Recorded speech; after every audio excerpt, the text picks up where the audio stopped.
Poliana, sou professora de língua portuguesa e literatura e neste canal trato de assuntos relativos ao campo das letras.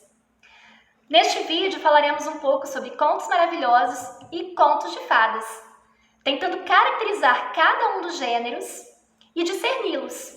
Para tal, utilizamos como referência a obra Literatura Infantil, Teoria, Análise e Didática, da professora Nelly Novaes Coelho, que foi professora durante muitos anos na USP de literatura infantil e tem uma grande obra com propriedade acerca do assunto.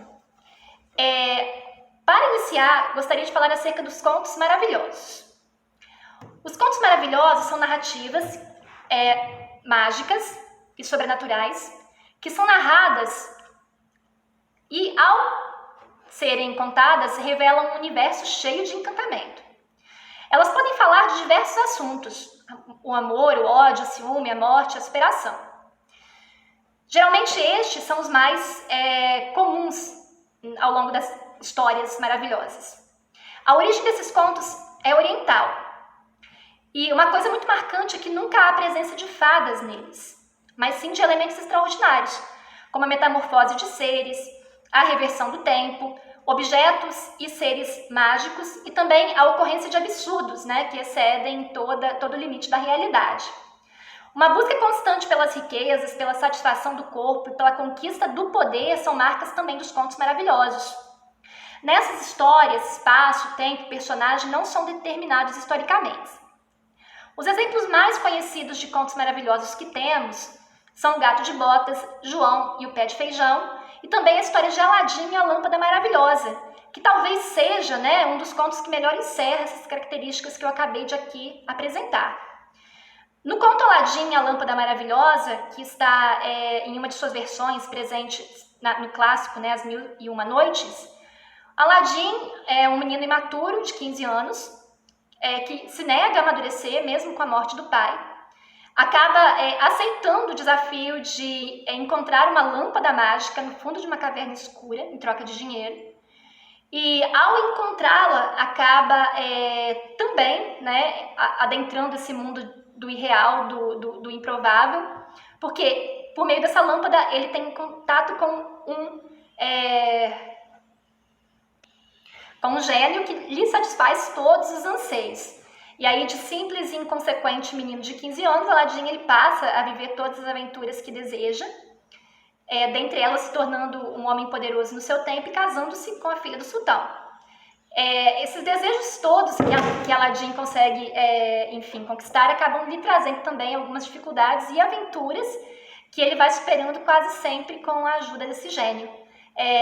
Um dos contos mais conhecidos, da literatura nacional, no que se refere a contos maravilhosos, e que faz sucesso há tempos, e já foi inclusive também transposto para o cinema com igual sucesso. Por sua vez, os contos de fada eles possuem origem celta. Neles não há a busca pelo poder, pelos recursos materiais, mas sim, eles são de reflexão espiritual e existencial. As personagens dos contos de fada, elas buscam a realização. E para que consigam tal realização, que é muito mais de ordem existencial, elas precisam vencer obstáculos que lhes foram impostos geralmente pela maldade de alguém.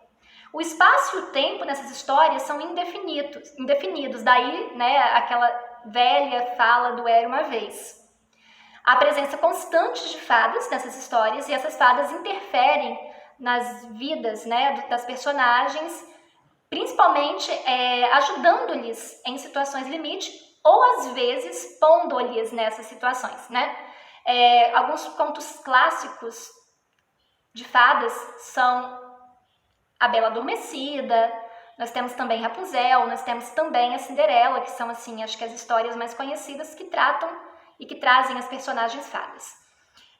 Quando eu falo fada no termo conto de fadas, eu não me refiro exatamente a essas criaturas, mas sim ao sentido do destino. Então, a natureza dos contos de fada é sempre a de uma personagem que está numa situação de calmaria e é posta numa situação de dificuldade que ela mesma não procurou, mas uma vez nessa situação, ela terá que superá-la vencendo esses obstáculos para que encontre, né, então, posteriormente ali a sua